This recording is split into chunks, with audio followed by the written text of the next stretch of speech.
Kryeministri Edi Rama sot zhvilloi një takim me grupin parlamentar të Partisë Socialiste në Kuvend. Në fjalën e tij, ai foli për zgjedhjet parlamentare të 11 majit, ku tha se dhe mund të mos jetë fare në listën e kandidatëve për deputet. Rama theksoi se të gjithë deputetët që kanë qoftë edhe një mandat do të jenë në fushë për të kërkuar vota. Sipas tij, të rinj do jenë në listë mbyllur, pasi Partia Socialiste kërkon të ketë në parlament gjak të ri me qëllim që të bëhet një parti politike e re. Gjithashtu ai theksoi se është e drejta e kujdo që për arsye nuk dëshiron të jetë në listën e hapur. Nuk kemi akoma përmbyllur të gjithë procesin, që natyrisht do të përmbyllet në kryesinë e Partisë Socialiste, por ajo që dua të ndaj me ju është e para, cili do dhe cila do për jush që nuk pranon të jetë në listën e hapur, duhet ja bëj me dije drejtuesit ose drejtuesës politike.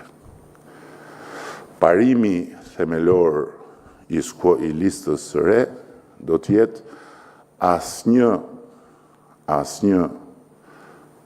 deputet në gjininë mashkullore që ka marrë qoftë një mandat nga Partia Socialiste nuk do jetë në listën e mbyllur. Është e drejta e kujdo që nuk për arsye të ndryshme nuk dëshiron të jetë në listën e hapur, që ta thotë. Po duhet na thotë përpara që të mos jetë në listë dhe pastaj thotë jo punë, shkoj jo punë. Kjo është shumë e rëndësishme. Sepse parimisht luftën duhet ta bëjnë ata që kanë më shumë eksperiencë dhe që kanë marrë më shumë nga votuesit dhe nga Partia Socialiste. Të parët.